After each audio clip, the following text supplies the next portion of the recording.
2029కి ఖచ్చితంగా వారసత్వ రాజకీయాల వైపు వెళ్లాల్సిన అవసరం ఉంది. నెంబర్ 2గా లోకేష్ ఉన్న నేపథ్యం. అయితే దీన్ని ముందస్తుగానే ఆలోచించి చంద్రబాబు నాయుడు గారు మంత్రివర్గ కూర్పు చేశారా? ఇది చాలా కీలకంగా చాలామంది నోట వినిపిస్తున్న అంశం. ఎందుకు అంటే సీనియర్లు లేకుండా తెలుగుదేశం పార్టీ చరిత్రలో ఎప్పుడు ఈ కూర్పు జరగలేదని. ఎలాంటి సీనియర్లు వాళ్ళు కూడా యనమల, అయ్యన్న, కళా వెంకట్రావు, గంటా శ్రీనివాసరావు వీళ్ళందరినీ కాదనుకుండి కొత్త వారికి ప్రవేశం కల్పించడం, యువతకి పెద్దపీట వేయడం ఏం సూచిస్తుంది సార్? అంటే ఇది పూర్తిగా నిన్న నుంచి జరుగుతుంది. సీనియర్లకు మొండి చేయని మీరన్న యనమల రామకృష్ణుడు అయితే నాకు తెలుసు స్పీకర్గా ఉన్న సమయంలో మినహా ఆయన మంత్రిగా లేని పీరియడ్ ఉందని నేను అనుకోను.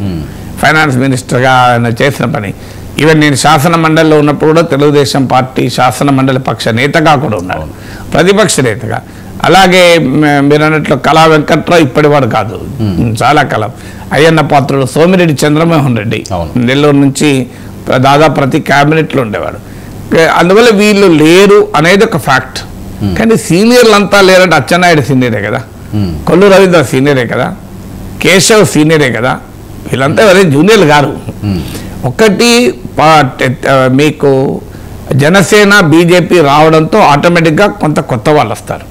జనసేనలో నాదెళ్ల మనోహర్ స్పీకర్గా పనిచేసిన నాయకుడు, అనివార్యంగా పవన్ కళ్యాణ్, దుర్గేష్, బీజేపీకి చెందిన సత్యకుమార్, వీళ్ళ ముగ్గురు కొత్త వాళ్ళు. సో మీరన్న నిజం, 24 మంది చంద్రబాబు నాయుడుతో 25, అంటే 25 మించి అవకాశం ఉండదు కనుక రాజ్యాంగ రీత్యా శాసనసభ స్ట్రెంత్లో 15% మించకూడదు.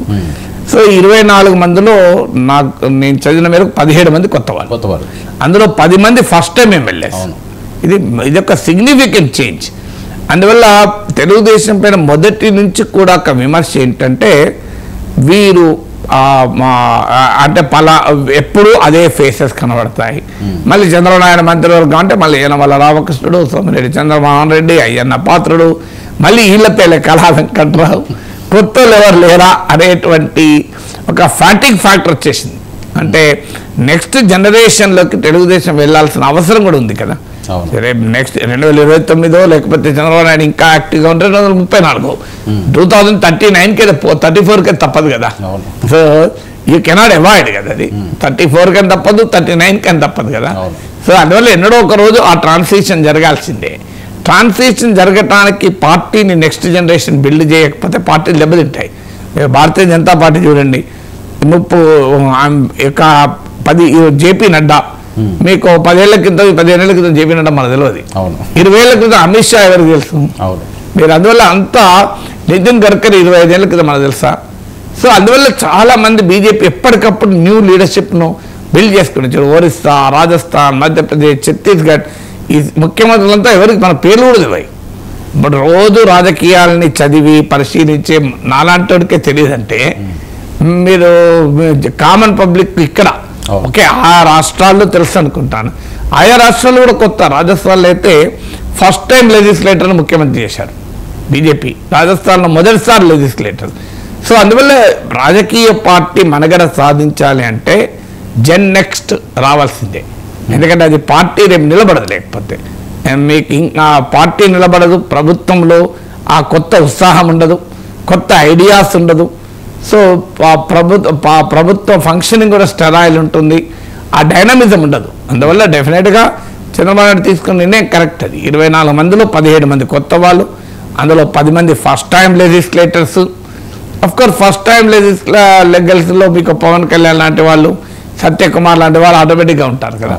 అందులో మిత్రులే కాదు, ఈవెన్ తెలుగుదేశంలో కూడా ఇవాళ ఈనాడు పత్రికలో అనుకుంటాను తెలుగుదేశంకు అండగా ఉండే ఒక సామాజిక వర్గం, ప్రధాన సామాజిక వర్గం చెందిన కృష్ణా జిల్లా నేత లేకుండా ఈ క్యాబినెట్ ఉంది అని అన్నారు. అంటే ఆఖరికి ఈనాడు కూడా కమ్మ భాషలో, రెడ్డి భాషలో మాట్లాడుతున్నది. సో అందువల్ల ఇప్పుడు ఈ సామాజిక కాంబినేషన్లు కూడా కలవాలి. ఇప్పుడు అనివార్యంగా మీకు ఇప్పుడు చంద్రబాబు నాయుడు, లోకేష్, నాదెళ్ల మనోహర్, కేశవ్ ఇలా 4 కాక 8 మందిని ఒకే సామాజిక వర్గం పెట్టారనుకోండి, విమర్శలు కూడా వస్తాయి కదా. అప్పుడు ఆటోమేటిక్గా మీకు కొంతమంది ప్రతిసారి బుచ్చయ్య లాంటి వాళ్ళు నష్టపోతుంటారు. సో ఆయనకు వచ్చే వరకు ఈ సామాజిక సమీకరణలు వస్తాయి. 40 ఏళ్ళుగా పార్టీకి సేవలు అందించినా కూడా అవకాశాలు రాకపోయే ఉంటుంది. అందువల్ల మీకు బీసీ ఎస్సీ ఎస్టీ వర్గాలకు దాదాపు 50% ఇచ్చినట్లున్నారు, 3 మహిళలకు ఇచ్చారు. అందువల్ల ఈ సోషల్ బ్యాలెన్స్ చేయాలి, నెక్స్ట్ ట్రాన్సిషన్ అయితే డెఫినెట్గా చేయాలి. అందువల్ల బహుశా అంటే నెంబర్ 2గా లోకేష్ తెలుగుదేశంలో ఉంటాడు. మంత్రివర్గంలో మీకు పవన్ కళ్యాణ్ ఉన్నాడు కదా, పవన్ కళ్యాణ్ అనే ఉప ముఖ్యమంత్రిగా ఉంటాడు, నెంబర్ 2గా ఉంటాడు. బట్ గతం 2017-18లో అయినట్టున్న లోకేష్ మంత్రిగా 2017-19 మధ్య కాలంలో లోకేష్ నిర్వహించిన పాత్ర కన్నా పార్టీలోనూ మంత్రివర్గంలోనూ లోకేష్ పాత్ర గణనీయంగా పెరుగుతుంది. సో ఆ పెరుగుదలకు అనుగుణంగా వెసులుబాటు స్ట్రక్చర్స్ రీఆర్గనైజ్ చేసుకుంటారు కదా. సో అందువల్ల ఆ ప్రాసెస్ అనేది బహుశా బిగిన్ చేస్తారు కూడా ఆటోమేటిక్గా. అదే ఒక చర్చ కూడా జరిగింది, లోకేష్ అసలు మంత్రివర్గంలోకి తీసుకోరు, ఆయన పార్టీ ప్రెసిడెంట్ చేస్తారు అని కూడా. సో బహుశా అది ఎన్నికలకు 1 ఏడాది ముందో 2 ఏళ్ల ముందో చేసే అవకాశం కూడా కొట్టిపారేలే మనం. బట్ డెఫినెట్గా తెలుగుదేశం ఒక తరం నుంచి మరో తరానికి ప్రస్థానం చేయక తప్పదు, అందుకు ప్రిపేర్ కాకుండా తప్పదు. ఓకే.